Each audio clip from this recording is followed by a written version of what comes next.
what is the best solution to treat this patient. So you start panic and you don't know what to do. Basically, inside of every problem lies an opportunity. COVID gives us a lot of problems. People lost life, so we need to do extra works. But the good things about this problem is it lies an opportunity for us to learn about how to manage this COVID, this pandemic, how to ventilate this patient with RDS, so that in the future we can continue to grow better doctors. So this is my presentation outline. It's introduction, definition, pathophysiology, role of an IV, when to intubate, salvage therapy in ARDS, and a bit summary. So what is ARDS? Basically, ARDS is first described by Ashberg and Petty back in 1970, 60-70, in a case series of 12 ICU patients where they share a similar clinical presentation. However, for more than 20 years, there was no common consistent definition of ARDS. But until in 2012 and 2030, when Berlin definition was published. So now we use a Berlin definition as a diagnostic criteria, a clinical diagnostic criteria for diagnosing ARDS until now. So what is Berlin criteria? So Berlin criteria consists of few criteria. One, the onset. The onset must be acute or new onset or worsening. So basically around 1 week or 10 days macam itulah. So and then second, it must involve the bilateral lung, either demonstrate in an X-ray or CT scan lah, basically from the chest imaging. And then this condition not fully attributable by cardiac failure or volume overload. So if patient datang dengan left ventricular failure, fluid overload or FPO, basically you cannot diagnose as ARDS because it's attributed by lung. And then it must severe enough to cause problem with oxygenation as defined as PF ratio less than 300. So PF ratio is a ratio that you get. As an example, if you intubate this patient, you give a FiO2 100% or 1.0.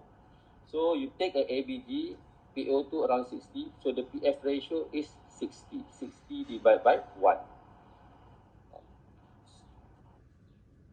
Sorry.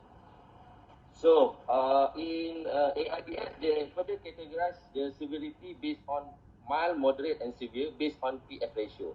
For mild, so PF ratio around 200 to 300, moderate 100 to 200, and severe less than 100. So what is the pathophysiology? Basically, ARDS happen when there is a inflammation at the alveolar A space. So what happens is all the inflammatory response, all of the inflammatory cells release inflammatory mediators, which is include interleukin, cytokine, in response to various antigen. These all the inflammatory mediators cause inflammatory reaction, lead to accumulation of fluids and inflammatory debris inside the alveolar sac, which further impact the oxygenation and ventilation. So, what is the role of NIV in ARDS? So basically, in a lung safe study, is an observation study in non-invasive ventilation of patients with acute respiratory distress. They found that NIV failure occur in 32.2% of mild patients, mild ARDS as defined as PF ratio 200 to 300, and almost 40 to 47%, almost half of patients with mild to severe ARDS, moderate to severe ARDS. So among of these, hospital mortality in patients with NIV success is around 16.1%, and NIV failure almost 45.4%. So as a conclusion from this observational lung safe studies, say we noted that NIV is not suitable for moderate to severe ARDS in view of high NIV failure and high mortality associated with NIV failure. In mild case, we can use a NIV but with cautious. Faham tak? So, when to decide when to intubate, when to intubate the patient with ARDS. So basically, this is a suggested criteria for for trachea intubation that are found in a Journal of Cardiothoracic and Vascular Anesthesia, just published in 2020. Those patients with COVID-19 related SARI undergoing oxygen therapy or non-ventilatory support, the prompt trachea intubation should be performed in the presence of one of the following conditions. Either is alteration of consciousness, risk of airway inhalation, severe decompensated acidosis, severe hypoxemia, despite maximal non-invasive support or sign of symptom of significant respiratory distress or tissue hypoxia. So basically in patient with ARDS, they have two major problems. One, they cannot oxygenate. Second, they cannot ventilate. So this is the salvage therapy in acute respiratory distress syndrome. So include three P's, which is one is a protective lung strategy. Second is paralytic, role of paralytic agent, and then the third one is a proning position. So basically in this CME, we mainly focus on the protective lung strategy. So what is a lung protective strategy? So the aim of lung protective strategy is open lung to improve the oxygenation. So we provide pressure to open the athletic lung so that it can improve the oxygenation. However, this pressure can cause ventilation-induced lung injury. So the aim of lung protective is not just open the lung, but to also to protect the lung from the ventilator-induced lung injury, so that we can improve the outcome and mortality. So basically, respiratory failure, there is a two types of respiratory failure. Either you have a hypoxic respiratory failure, mainly is oxygenation problem, or you have a hypercapnic respiratory failure, where you have a ventilation problem. So for oxygenation problem, if you intubate the patient, you need to adjust either FiO2 or positive and respiratory pressure peak. So hypercapnic respiratory failure, when you have a ventilation problem, your PCO2 is climbing up, so you need to adjust your tidal volume or respiratory rate or minute ventilation, which is equal to tidal volume times respiratory rate. Okay, so before we progress, before we proceed with how to do a lung protective strategy, basically you need to understand the baby lung concept in RDS. Baby lung concept, basically, to make it simplified, is a big guy with a small lung. So what is defined? What is the basically big guy with small lung? You can see this is a CT scan of patient with ARDS lung, where we can divide into three different areas: A, C, and B. A is the area where the alveolar is totally collapsed because memang full with the fluid. Memang not involved at all with the ventilation or oxygenation.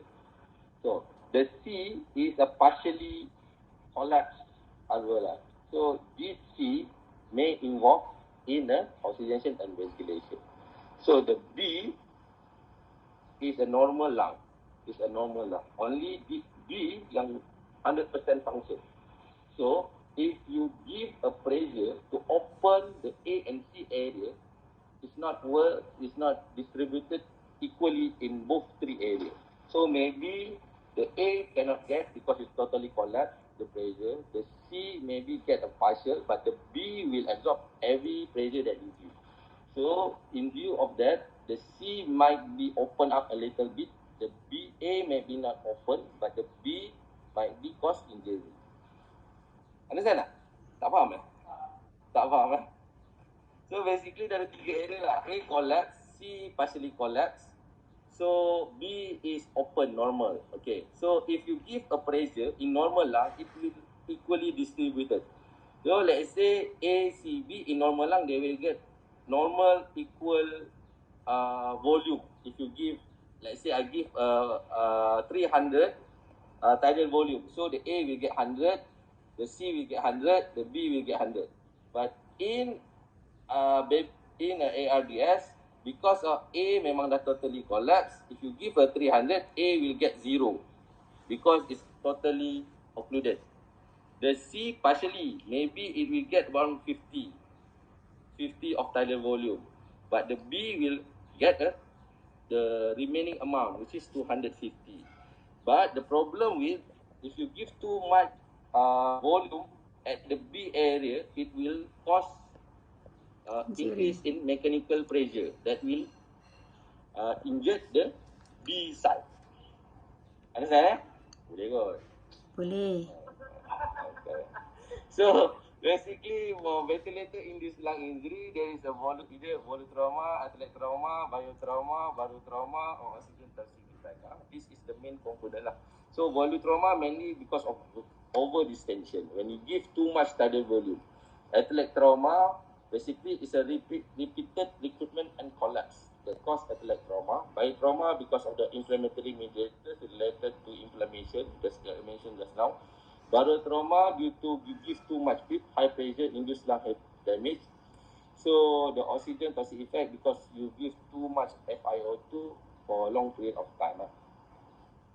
So for barotrauma, mainly our focus to reduce risk of barotrauma, we must maintain the PEEP less than 30, barotrauma, low tidal volume, atelectrauma, optimal PEEP, and then prevent barotrauma and lung protection.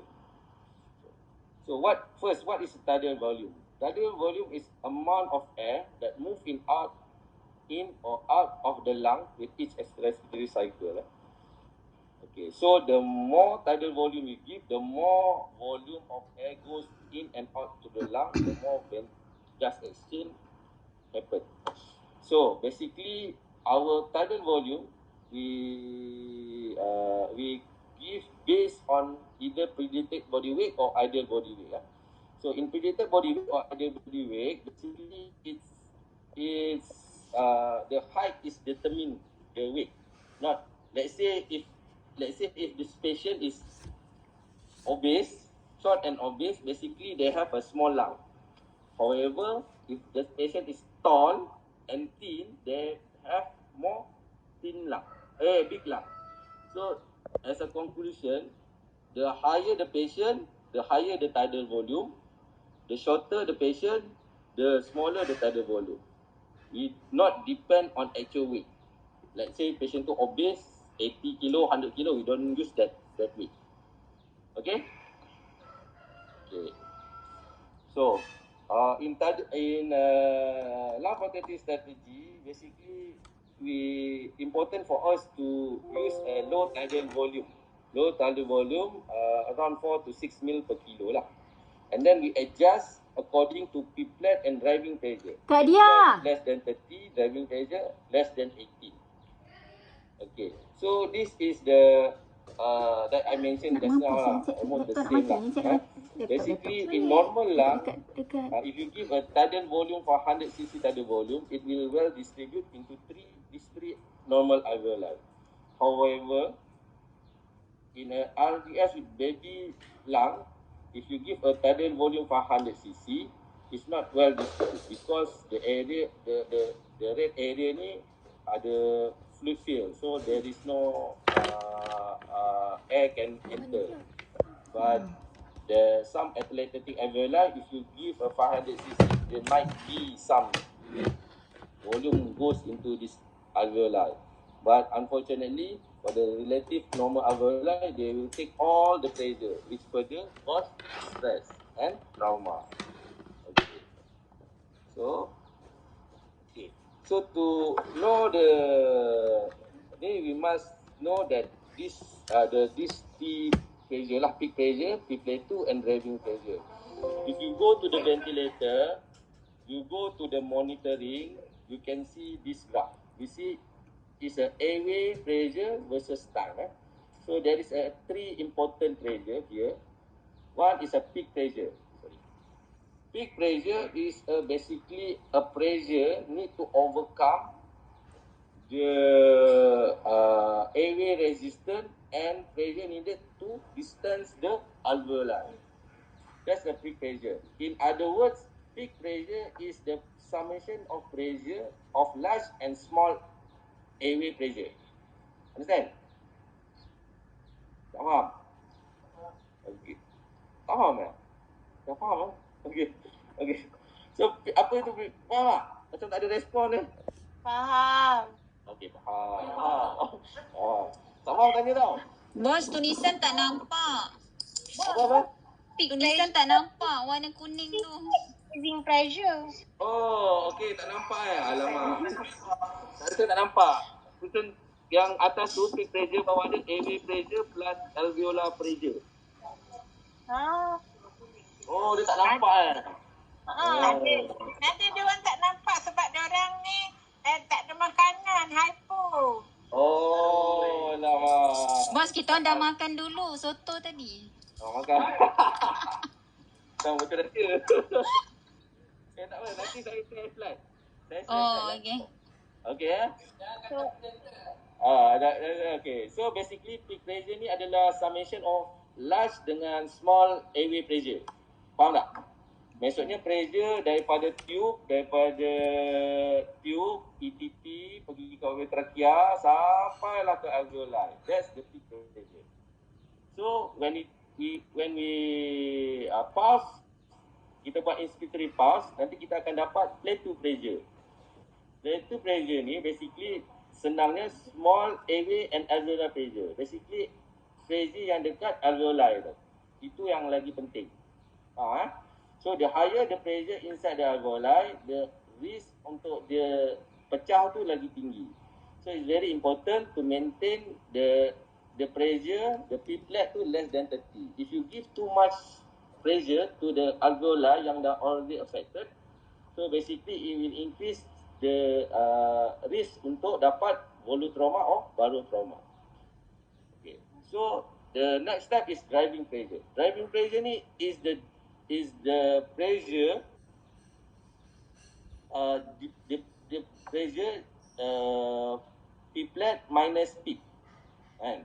P-flat and minus peak. Driving pressure ni determine the compliance, respiratory compliance. Means that if driving pressure is high, so your punya compliance system basically is low. It's a inversely proportion. You faham tak? Tak faham Tak apa.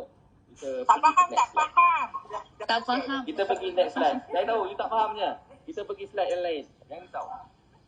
Okay. Kamu confident ni nanti? Sorry apa? Kamu confident Oh, confident. Saya dah tahu dah. Kita tak faham tak? Okay. So kita tengok equation ni Sekejap. Sorry. So kita equation ni. P-flat minus P is a driving pressure. It's inversely proportion to respiratory compliance. Understand? So, kalau inversely proportion ni berkadar songsang dengan respiratory compliance. Means that if your driving pressure is high, your respiratory compliance is low. Means that kalau driving pressure you tinggi, the tendency untuk dia punya alveoli to kembang tu adalah low. Faham tak? Faham Kalau tak faham tak tahulah. Okay, so basically in the right side of the graph, we can see the two, you can see the curve A and curve B. Curve A more plateau, which is the curve B is more steep. Okay, compare curve A and curve B. Curve A has a less compliance compared to curve B. In view of driving pressure of curve A is more higher compared to driving pressure in curve B. Okay.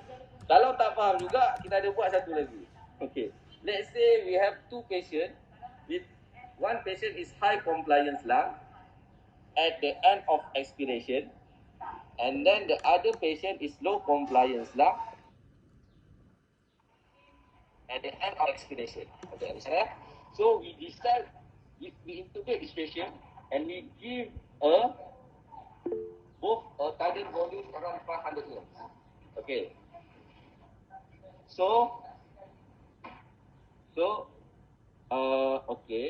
tidal volume 500 ml goes to high compliance lung because of the patient above patient has a lung compliance, so it's required a small pressure to drive the total tidal volume all to the lung. Because dia dah high compliance, dia akan kembang lagi banyak.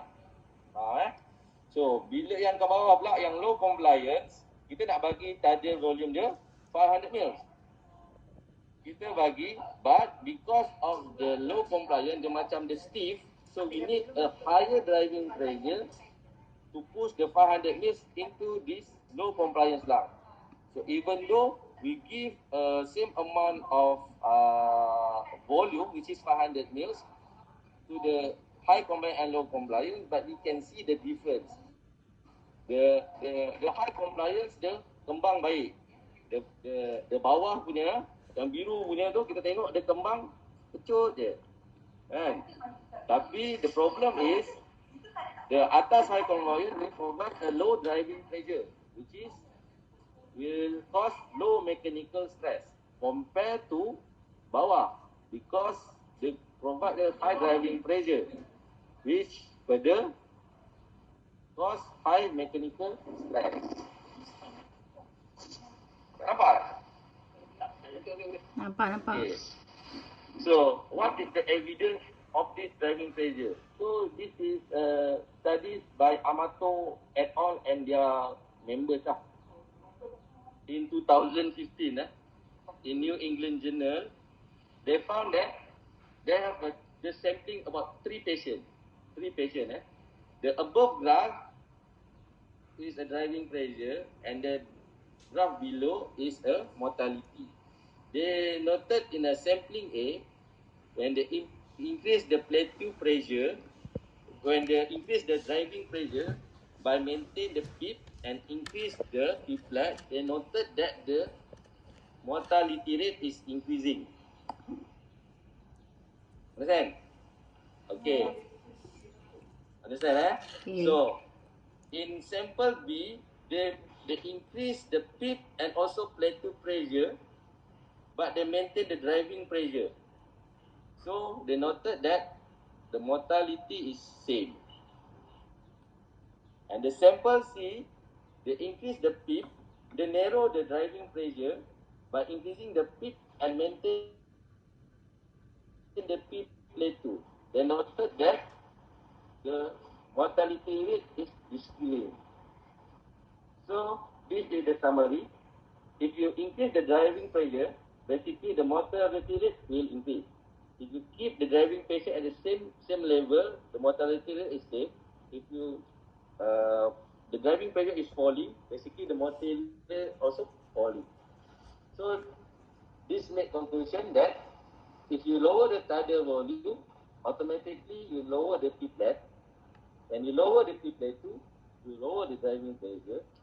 When you lower the driving pressure, you lower the mortality.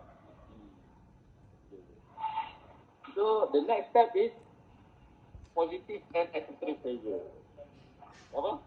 Nampak? Positive and accessory pressure basically defined as area pressure that is kept above atmospheric pressure at the end of every cycle.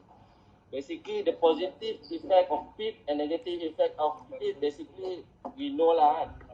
The importance of PIP ni, basically we want to open up the lung so they can improve the oxygenation. Okay, so this is the same lah with the concept of RDS baby lung that I mentioned before.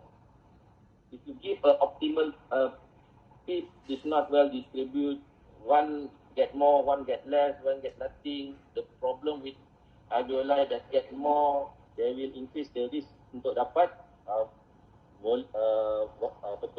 baru trauma. So the importance of give an optimized PIP basically to prevent the shearing injury lah by repetitive alveolar collapse and reopening of repeating alveolar with shearing injury. And then the most important also that PIP will keep the alveolar opening that improve the ventilation, air oxygenation. So the idea is lung protective strategy is basically you want to get the optimized PIP.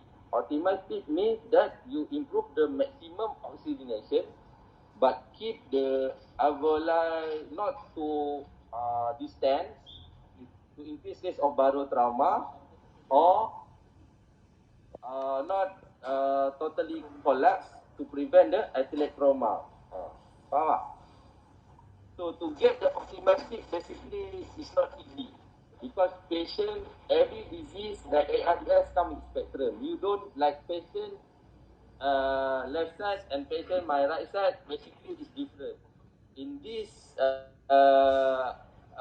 patient, basically we can see that the more entered lah. So this patient might be responsive to higher peak compared to the type H of ARDS, where they require a higher peak to open up the lung. So how to get the optimal peak should be individualized, and it's not the same in all patients. So how to find the optimum peak? Okay. Aja ya. Sini ya.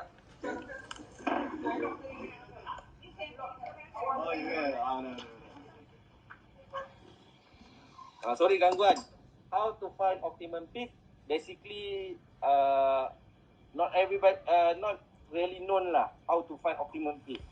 So, but however, there is a 10 approach to get this optimum peak. But I mentioned only 3 lah. Use an arbitrary high peak set about to 15 to 20.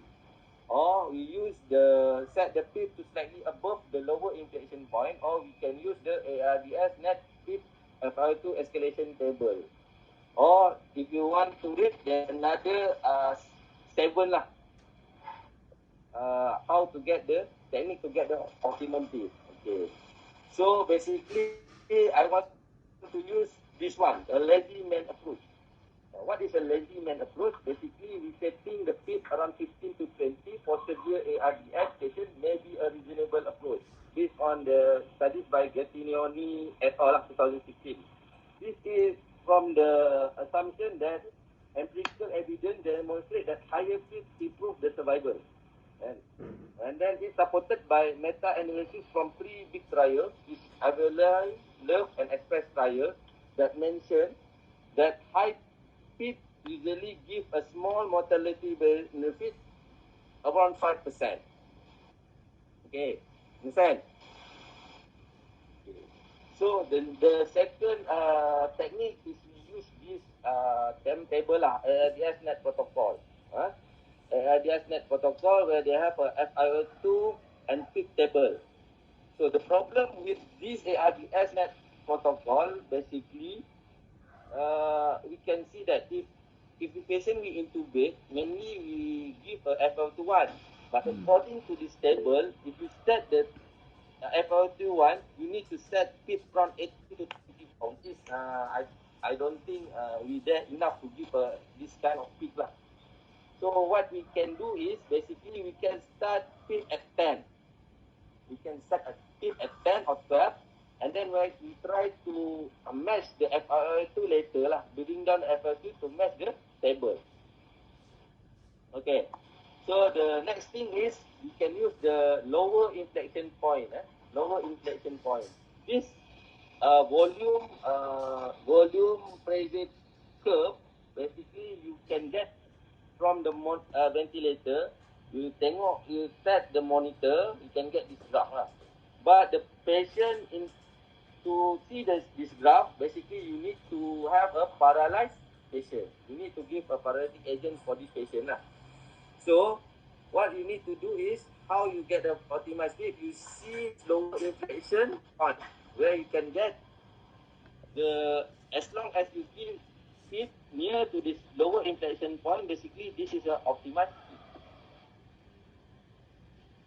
Okay. So respirate. When we talk about respirate, we talk about minute ventilation. The more you increase the rate, the more ventilation occur, the more we can remove the PaO2. So, minute ventilation defined as volume of gas inhaled or exhaled from a person's lungs per minute. And then we set the rate to achieve minute ventilation around 80 to 150 mils per kilo per minute. And then we adjust according to pH. Permissive hypocapnia as defined as pH more than 7.2. Usually we can set the respirate around 20 to 30 breaths per minute lah. Okay. So about oxygen concentration. high oxygen concentration can cause oxygen toxicity. It can cause a free radical repercussion injury and then further permanent damage. So we need to optimal the oxygen concentration. It gives just sufficient to adequate maintain tissue perfusion but not in excess. So the target SpO2 in the lung percentage study usually is more than 88% or PO2 more than 55 millimeter mercury. Okay. So basically this is the summary of lung percentage study that you can read later. So practicality, how to set up the ventilator in this ARDS patient. So remember the pneumonic move air, first move, which is mode. Mode you can choose either volume control or pressure control. Pick the mode that you're familiar with. Basically, no mode is superior to each other. Whether you can use a volume control, pressure control, it depends on you. As long as you familiarize with that mode. And then second, set the FiO2 1. And then you can titrate with a goal of SO2 around 88% or PO2 just 55 millimeter mercury. And then you must balance between hypoxia and hyperoxia. In the initial stage, hypoxia is much more important. But bear in mind, if you give too much oxygen within a long period of time, so basically it can promote the hyperoxia, which further cause oxygen toxicity. Okay. So 3, you set the tidal volume. Tidal volume, you set initial 6 units per kilo according to your predicted body weight or ideal body weight. Not actual body weight. Okay. The next, you set the peak. You can find the optimized peak that I mentioned before, or you can just use a lazy method, or use a peak around 15 to 20. But I think this is too high lah. If you can set around 10 as an initial peak, maybe okay good. And then you can adjust it. Okay. So don't forget to put a patient in analgesic plus sedation plus minus paralytic agent. Jangan kedekut dengan analgesic sedation. Okay. So air ratio set normal 1 to 1.5 to no problem, or sometimes you can use 1 to 1, no problem. Respirate. Your aim respiratory rate, basically you aim minute ventilation 80 to 150 ml per kilo per minute. And then adjust according to pH. I set pH more than 7.2. Initial setting you can set about 20 to 30 breath per minute. Okay, last but not least, you must don't forget to keep P flat and breathing pressure low. Let's say if P flat is more than 30. And then you can reduce the tidal volume by 1 ml per kilo until it gets less than 30. Okay. So, but if you reduce the tidal volume, the ventilation also will be reduced, lead to increase in CO2. To solve this problem,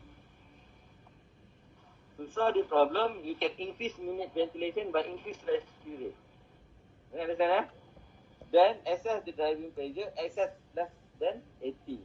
And then finally access the oxygenation and titrate the FiO2.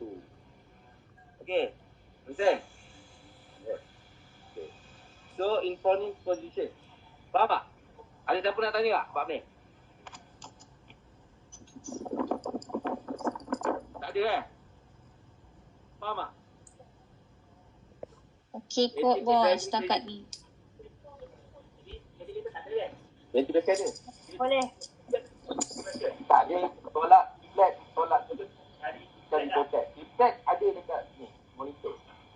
So the idea is kalau flat terlampau tinggi, you cut down the tidal volume. Daripada 6 ml per kilo, you cut down to jadi 5 ml per kilo. Tapi to compensate this, you kena increasekan the respiratory rate. That's the technique lah. Don't give a respiratory rate 12. Saya tengok kadang-kadang you set 12, 14, it's impossible lah. Cannot lah. Because in normal patient breathing pun dia dah boleh breathing about 40. Then if you give a 40, nanti automatically you can see the PCO2 will come up, patient akan acidosis akan terus. Understand? Your aim is minute ventilation dengan you punya pH less than 7. More than 7.2. Okay. So and then the next time is proning position lah. We done in our ED MUA, but I just give you some information lah. Basically, the proning ni based on the satu trial lah. Kita panggil ProSeva trial, which is they noted that mortality improve lah in patient in a proning position. Mortality improve in prone ventilation in ProSeva trial. This is just based on the idea that basically if you lie supine, basically what happens, you have heart in front of your chest. This heart basically put pressure to your alveoli. In normal patient, this is not a big matter. Tapi in a patient with ARDS, basically where the alveoli is collapsed, usually at the posterior part, they can worse the condition. By proning the patient, basically you remove the pressure from the heart, so you improve the alveoli lah. You can open up so the ventilation oxygenation can improve. That's the idea lah. Okay. So this is the summary of proning position where you can read later. Okay. So the role of paralytic agent. Okay. So basically the evidence is a conflicting evidence. There is two big studies. One study in 2010, the other study is published in 2018 lah, recently. So one is pro, one is con. The Accuracy trial basically is a trial that give a paralytic agent in this moderate to severe RDS. Then they noted that this patient improved outcome. But the Rose trial, basically, there is dia punya result show there is no evidence in 90 days mortality. Okay. But in a conclusion, paralytic agent is not the first line since it's no analgesic or sedative property, but is generally reserved for patients in whom conventional strategy, sedation, anesthesia have failed. So basically you can also give lah basically. You dah start sedation tapi patient gerak-gerak menyebabkan ventilator patient asynchronous. Kalau I bagi je lah rock sikit. Bagi dia relax so they can paralyze so they can tailor with the ventilator lah. Okay. So this is the indication for using neuromuscular blocking agent. Then this is a summary of this paralytic agent. So in general, you can read this diagram lah. The role of prone, paralytic and protection. And then that's all I got. Any question? It's like I will share lah. If you have a question, you can ask me later. No problem. Ada question? Tak ada? Tak ada. Faham tak? Faham tak? Faham, tapi nak kena digest lah, bos. Apa? Okay, nak kena digest digest lah. Nanti try kat patient lah. Tapi important I think this slide kot. Sekejap I think this slide. So how to set ventilator tu penting. How to set the ventilator. Okay, so mood tak kisah. Asal tu tak ada masalah. Tidal volume yang usually a lot of tidal volume. I think it's quite dangerous. And then you adjust according to driving pressure and intensity. Ni biasa start tinggi sikit lah Pip. Then you adjust lah. Kalau oxidation okay. Kalau tak, maybe you can kena adjust sikit increase tip atau increase diaphragm. Okay? Don't give respirate spare 14 rendah sangat tu. Okay? Okay. Sedation bagi tinggi tau. Patient macam ni kena sedated ni. Okay? Kalau ada apa-apa pertanyaan boleh tanya. Later pun tak apa. Nanti I will share this slide lah. Maybe you can hadam pun. Okay? That's all. Thank you for listening. Thank you, boss.